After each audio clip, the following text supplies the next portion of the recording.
Panloob sa isang bahay sa Quezon City, huli sa CCTV camera. Nagsasagawa na ng follow-up operation ng mga pulis para matukoy po ang suspect. Darito ang exclusive report ni Jiggy Manicad.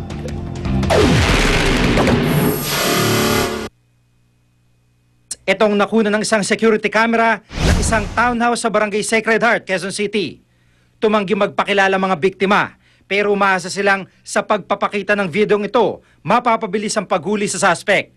Makikita rito ang pagdating ng isang lalaking di naman kaano-ano ng pamilya, lilinga-linga at tila gustong makapasok sa loob ng bahay.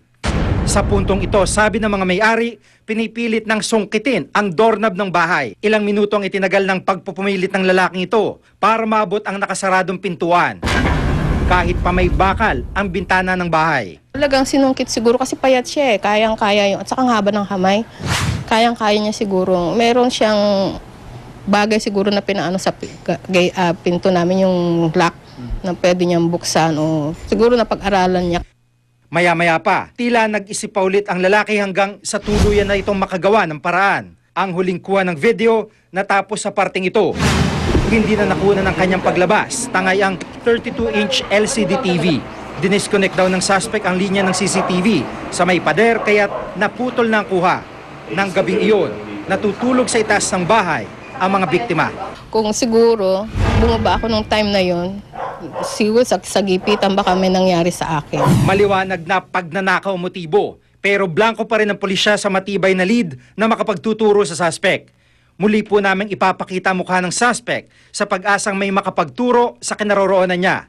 Panawagan naman ng mga nanakawan sa mga pulis. Para sa mga pulis, sana mapabilis ang investigasyon sa nangyaring ito. Kasi malamang at babalik to. Para sa unang balita, Jiggy Manicad reporting.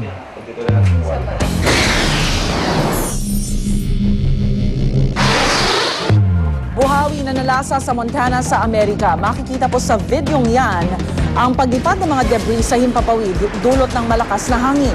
Nagkasira-sira ang ilang gusali matapos tamaan ng tornado.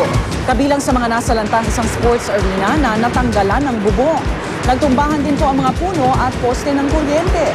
Aabot sa hanggang 135 miles per hour ang lakas ng buhawi. Puspusan na ang paglilinis sa mga kinatawan ng city government sa mga kalat na iniwan ng buhawi. Isang subway sa Chicago, Illinois, nasunog. 19 ang nasugatan sa insidente. 5 sa kanila ang malubha ang kalagayan. Nabalot po ng itim na usok ang lugar. Maagap namang rumisponde ang may 100 bumbero para apulahin ang apoy. Inaalam pa ng mga otoridad kung ano ang naging sanhi ng sunog. Wildfire mabilis na kumalat sa lungsod ng Flagstaff sa Arizona. Daan-daang residente ang inilikas. Halos buong magdamag na inapula ng mga bumbero ang apoy. 300 bumbero ang rumisponde sa sunog gamit ang 5 helicopters at 8 tankers. Isang lalaki naman ang naaresto matapos pag dinalaang siya ang nagsimula ng apoy. Naiwanan daw ng suspect ang mainit na uling sa isang campsite doon. Coal mine sa Henan, China, sumabog, hindi bababa sa 46 ang patay. Karamihan sa kanila biktima ng carbon monoxide poisoning. Mahigit 70 ang mga manggagawang nasa loob ng minahan nang mangyari ang insidente. Hindi pa tiyak kung ano ang sanhi ng pagsabog. Sa kabila ng mga hakbang para mapatupad ang mining industry safety sa China, isa pa rin ang bansa sa mga itinuturing na pinaka-peligroso pagdating sa pagmimina. Amazing balita! Pinyahan Festival pinagdiwang sa Daet, Camarines Norte. Isang float parade ang idinaos bilang bahagi ng selebrasyon. Tapos dito ang iba't ibang karosang nilagyan ng disenyong pinya. Nagpasiklaban naman ang mga kinatawan ng iba't ibang barangay sa street dancing competition. Ang Pinyahan Festival ay nagsisilbing panahon ng pasalamat para po sa masaganang ani ng pinya na siyang pangunahing produkto ng Daet.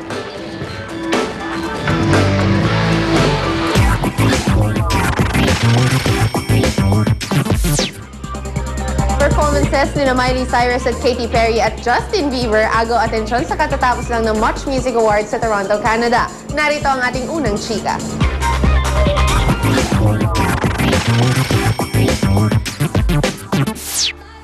Hataw sa performance ang ilang music artists sa katatapos lang ng Much Music Awards sa Toronto, Canada. Unang nagbigay buhay sa gabi si Hannah Montana star Miley Cyrus.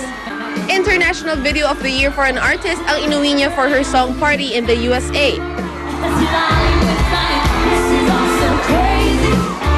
Hindi naman nagpatalo si Katy Perry, who went out on the stage with a pair of sparkly blue hot shorts and a pink glittering top.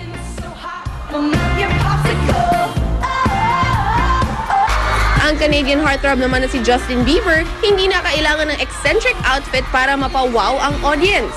And true enough, dahil bukod sa performance yung pinagkaguluhan talaga, humakot lang naman siya ng 3 awards.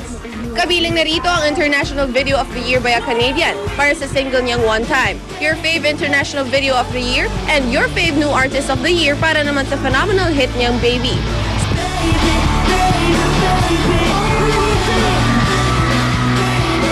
Sayaw ni na Buzz Lightyear at Jessie the Cowgirl sa hit animation film na Toy Story 3, co-choreographed ng isang Phil-Am. Ang two-time Dancing with the Stars champion na si Cheryl Burke ang nasa likod ng pasodoble na sinayaw ng 2 karakter.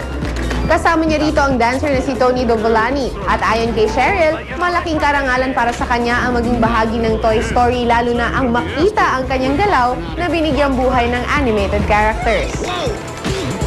To infinity and beyond.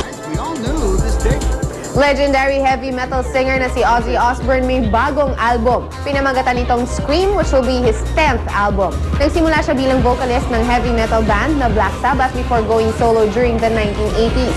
With more than 4 decades in the music scene, pagbibida ni Ozzy, hindi daw siya nagsasawang lumikha ng musika. Patunay dyan ang annual hard rock festival na Ozfest na itinatag niya with his wife noong 1996. Nakatakda ang international release ng album bukas. When I started out with Black Sabbath all them years ago, we used to go around clubs, bars, and play anywhere. You know, there's no places to facilitate burners now. So I mean, there's been a lot of successful bands come off the Ozfest, and so it's really been good. New line of Emporio Armani menswear collection inspired by Lady Gaga. Yan ang pinagmamalaki ngayon ng Italian fashion designer na si Giorgio Armani. Hango ito sa music video ng kanta ni Lady Gaga na Alejandro. More on leather ang designs at themes ng clothing. Mayroon ding may animal print gaya ng fish scales o kaya ay tortoise. Up next, sa unang chika, filming ng biopic ni Bruce Lee, sinimulan na. Diyan lang kayo mga kapuso. Samantala, balik tayo kay Igan. Salamat Luan, makibalita naman tayo sa lagay ng trapiko mula sa ating reyna ng kalsada, Love Anyover. Love. Maraming salamat, Igan, sa mga oras na ito. Mataas na ang tensyon sa ating mga kalsadahan. Unahin na po muna natin itong kahabaan ng Quezon Avenue na talaga namang nahihirapan na makalusot yung ating mga motorista sa kaliwang bahaging lane, yung mga patungo po ng Espanya na nagkakaroon na po ng pagbagal ng daloy ng trapiko dito. Yun naman ang mga patungo ng EDSA, may konting abala lamang doon po sa may U-turn slot once na